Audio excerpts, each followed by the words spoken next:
வணக்கம். நம்ம இன்றைக்கி இந்த டைம் அண்ட் ஒர்க்கில் கொஞ்சம் வித்தியாசமாக கேட்டிருக்க ஒரு சம் பார்த்த ஒரு கொஷின் பேப்பரில். ஸோ அந்த சம்மை நம்ம இன்றைக்கி சால்வ் பண்ணுவோம்.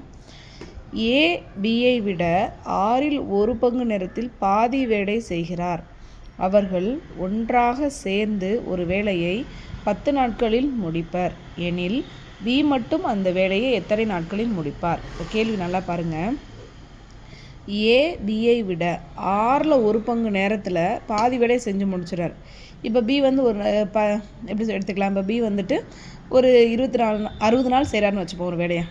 அந்த 60 நாள் செய்யக்கூடிய வேலையை இவர் 1/6 வேலையை, ஓகேங்களா? இப்போ அவர் 60 நாள் செய்யக்கூடிய ஒரு வேலையை ஏ என்ன பண்ணிடுவாராம்? 1/6 பாதி வேலையை முடிச்சு விட்ருவாராம். பாதி வேலையை எவ்வளோ முடிப்பார்? ஆக்சுவலாக 1/6 10 நாளில் பாதி வேலையை முடிச்சு விட்ருவார் இல்லையா?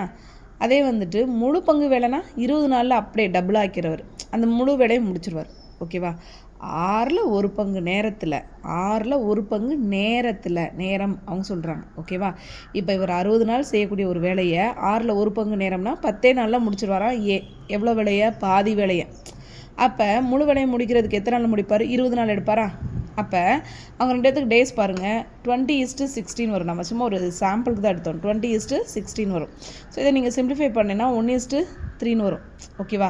அப்போ இதில் யார் திறமசாலி? ஆக்சுவலாக ஏ தான் திறமசாலி. ஏ தான் பிஏ விட சீக்கிரமாக செஞ்சு முடிப்பார். அப்போ நீங்கள் டைம் 1:3 எடுத்துக்கிட்டால் இதை எஃபிஷியண்ட்டாக அப்படியே மாற்றி செய்யணும். 3:1 எடுத்துக்கிறணும். அப்போ ஏ தான் அதிக திறமை உடையவர். அதை தான் இங்கேயே சொல்லியிருக்கேன். ஏ பாதி வேலையை செய்கிறதுக்கு பியில் 1/6 வேலையை 4 எடுத்துப்பாரான். ரைட்டா? பியோட 1/6 4 எடுத்துப்பாரான். ஏவோட பாதி வேலை.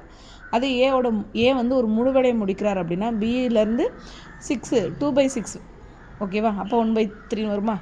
ஸோ அப்போ சிம்பிளாக நீங்கள் இப்படி கொஷினை புரிஞ்சுக்கோங்க. ஏ பாதி வேலையை செய்கிறதுக்கு 1/6 ஆஃப் பி டைம்ஸ் எடுத்துப்பார். அதை பி ஏ முழு வேலையை செய்கிறதுக்கு 2/6 ஆஃப் பி டைம் எடுத்துப்பார். ஓகேவா? அவங்க சொல்கிறது நேரத்தை தான். ஓகே. அப்போ ஏயின் திறன் என்ன அப்படின்னு எடுத்துக்கிட்டோம் அப்படின்னா காலத்தோட ரிவர்சபிள் தான். ஸோ ஏ திறமசாலி நம்மளுக்கு தெரியும். அப்போ இது டைமு. இதே நீங்கள் எஃபிஷியன்ட் எடுத்துக்கிட்டிங்கன்னா மாற்றி எடுக்கணும். ஏயின் திறன் 3, பியின் திறன் 1. ஸோ டோட்டலாக 4. ஓகேவா? இவங்க ஒரு நாளைக்கு திறன் அடிப்படையில் தான் நம்ம எப்போவுமே இந்த கணக்கெல்லாம் செய்வோம். ஸோ அப்போ திறன், அப்போ ஏ ஒரு நாளைக்கு 3 கேக் செய்வார் அப்படின்னா பி ஒரு நாளைக்கு 1 கேக்கு தான் செய்ய முடியும். ஓகேங்களா? அப்போ டோட்டலாக இவங்க 2 சேர்ந்தால் 4 கேக் செய்வாங்க ஒரு நாளைக்கு. ஆனால் மொத்த வேலையை அவங்க எத்தனை நாள் முடிக்கிறாங்க? 10 நாளில் முடிச்சிடுறாங்க. இப்போ ஆக்சுவலாக எத்தனை கேக்கு தான் செஞ்சுருப்பாங்க? 4 × 10 40 கேக் செஞ்சுருப்பாங்க. ஓகேவா? இந்த 40 கேக்கை இப்போ பி மட்டும் தனியாக செய்ய போகிறார். பியோட எஃபிஷியன்ட் எவ்வளவு? ஒரு நாளைக்கு 1 தான். அப்போ பி மட்டும் தனியாக செஞ்சார் அப்படின்னா 40/1 = 40 நாள் ஆயிரும். 40 days ஆயிரும் அவர் அந்த ஒர்க்கை முடிக்கிறதுக்கு. ஓகே? இந்த சம் உங்களுக்கு புரியும்னு நினைக்கிறேன். கொஷினை நிதானமாக படித்து நிதானமாக புரிஞ்சுக்க ட்ரை பண்ணுங்கள். ஏதாவது இதில் திறமசாலி. பிஏ விட 1/6 நேரத்தில் பாதி வேலையை செஞ்சு போடுறாரு. ஓகேவா? அப்போ பி 60 நாள் எடுத்துக்கிட்டோம் அப்படின்னா ஏல 10 நாளில் பாதி வேலையை முடிச்சிருவார். அப்போ இன்னொரு 10 நாள் கொடுத்தா முழு வேலையை முடிச்சிருவாரா? அப்போ இப்படி நீங்கள் ஈஸியாக போடலாம். 20:60 அப்படின்னு எடுத்துக்கிட்டோன்னா சிம்பிளிஃபை பண்ணால் 1:3. அதாவது ஏ ஆனவர் பிஏ விட 3 மடங்கு திறமையானவர். அதை தான் அவங்க இப்படி சுற்றி வளைச்சி கொண்டு சொல்கிறாங்க. ஓகே? ஸோ இப்படியே ஆன்சரை நம்ம டிரைவ் பண்ணிடலாம். உங்களுக்கு ஈஸியாக புரியும் நம்புகிறேன். தேங்க்யூ.